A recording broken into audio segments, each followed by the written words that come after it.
अयोध्या रेसिपीमध्ये आपलं सर्वांचं स्वागत आहे। तर आज मी बनवणार आहे हिरव्या मिरचीचं रायतं। ते कसं बनवायचं ते आपण बघूयात।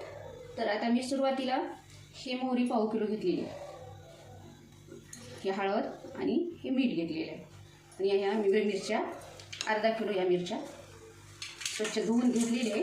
आता आपल्याला ह्या कपड्यावरती छान पुसून घ्यायच्या, त्याला अजिबात पाणी राहू द्यायचं नाही। आता मी ह्या पांढऱ्या कपड्यावर टाकून पूर्ण हे मिरच्या मी आता हे पुसून घेणार आहे, कोरड्या करून घेणार आहे मिरच्या।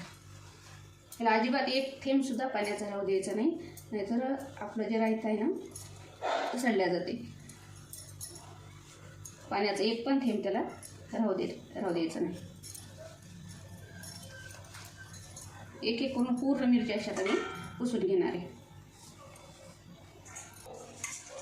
हे बघा, छान अशा मिरच्या मी आता ह्या पुसून घेतलेले, आणि शक्यतो मिरच्या अशा ताज्या ताज्या देठ असं हिरवा असलेल्या घ्यायच्या, जास्त दिवसाच्या घ्यायच्या नाही। आणि ह्या दिवसामध्येच मिरचीचं रायतं केलेलं जास्त दिवस, 1 वर्षभर सहज टिकू शकते। आता मी या अर्धा किलो मिरच्या घेतलेले, त्याच्यासाठी हे पाव किलो मोहरी घेतलेली आहे। आता ह्याला मी मिक्सरमध्ये बारीक करून घेणार आहे।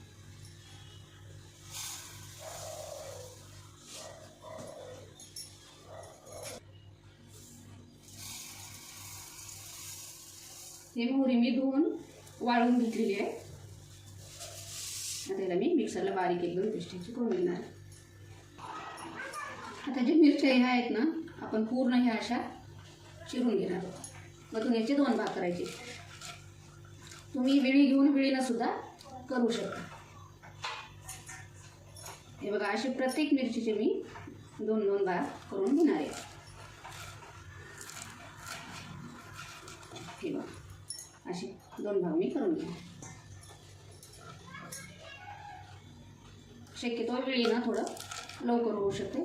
विळी घ्यायची आणि विळीनं हे मिरच्या कट करून घ्यायच्या।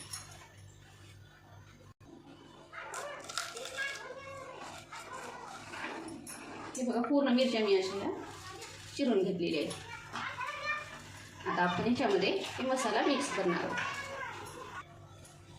हे बघा, मी मोहरी अशी एकदम बारीक अशी याची पेस्ट मिक्सरला करून घेतलेली आहे। ह्याला मोहरी मी भाजलेली नाही, काहीच नाही, अशीच मी कच्चीच मोहरी मिक्सरला काढून घेतलेली आहे। आता आपण याच्यामध्ये हे बघा, आपला असं नाश्त्याचा चमचा आहे, त्याच्याने मी 3 चमचे हळद टाकणार आहे। जास्त जर हळद टाकली तर जास्त उग्र होतं, त्याच्यामुळं प्रमाणातच टाकायचे। अर्धा किलो मिरचीला मी ह्या चमचने 3 चमच हळद टाकणार आहे।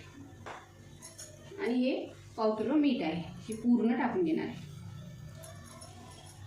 मिरचीला मीठ जर कमी पडलं तर ती लोणचं खराब होण्याची दाट शक्यता असते, त्याच्यामुळं मिरचीच्या रायत्याला मीठ हे भरपूर पाहिजे। तर हे आपल्याला पूर्ण मिक्स करून घ्यायचं आहे।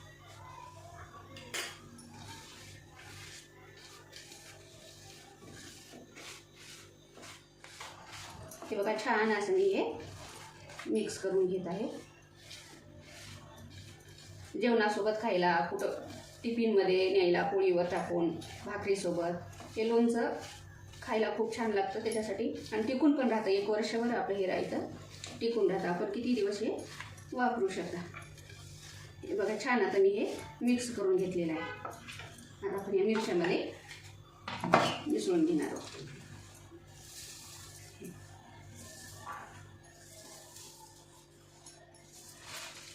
हे आता प्रत्येक मिरचीमध्ये काही टाकून घ्यायचं नाही, हे असंच आपण मिक्स करून घेणार आहोत।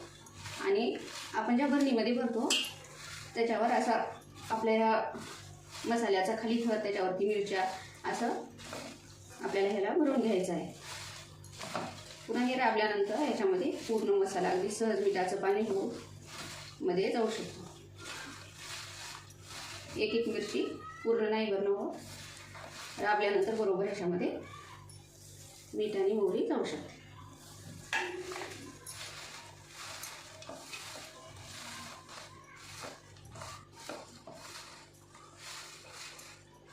त्याच्यामध्ये जिरे पूड वगैरे काहीच टाकायचं नाही, जिरे टाकले तरी हे खराब होऊ शकतं रायतं।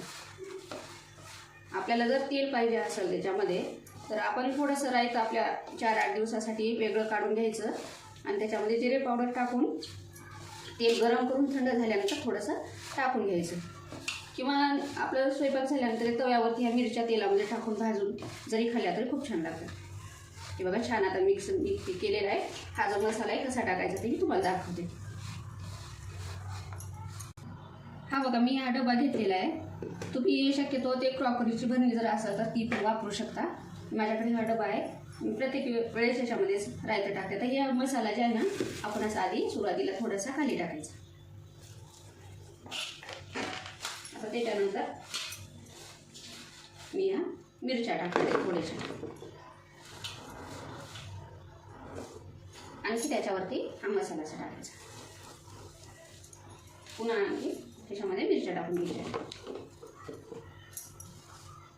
असे पूर्ण थर व्यवस्थित लावायचे म्हणजे राबल्यानंतर ह्याच्यामध्ये मीठ, हळद आणि मोहरी व्यवस्थित जाऊ शकते.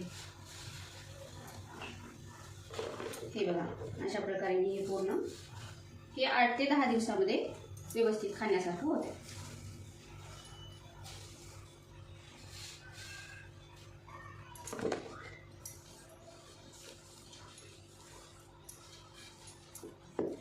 माझ्या चॅनलला नवीन असाल तर लाईक, शेअर, सबस्क्राईब नक्कीच करा. हे बघा अशा प्रकारे मिरचीचं आपलं हे लोणचं हे झालेलं आहे.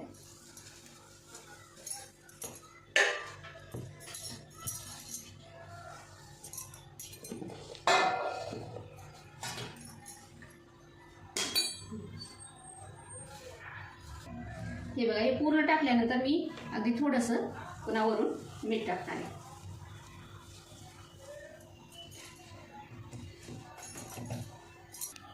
आता असंच या डब्याला झाकण गच्च लावून ठेवायचं. हे 8 दिवसामध्ये आपल्याला खाण्यासारखं होऊन जाईल रायतं तयार.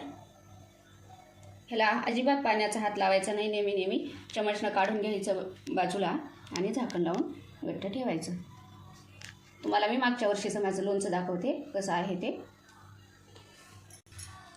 हे बघा माझं मागच्या वर्षीचं हे जे लोणचं आहे अजिबात खराब नाही, काही नाही. असं निबर अशी मिरची राहिलेली आहे. हे बघा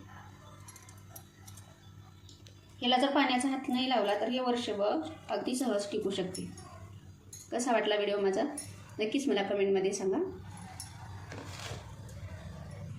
आता आपण याला असं घट्ट झाकण लावून ठेवून टाकणार.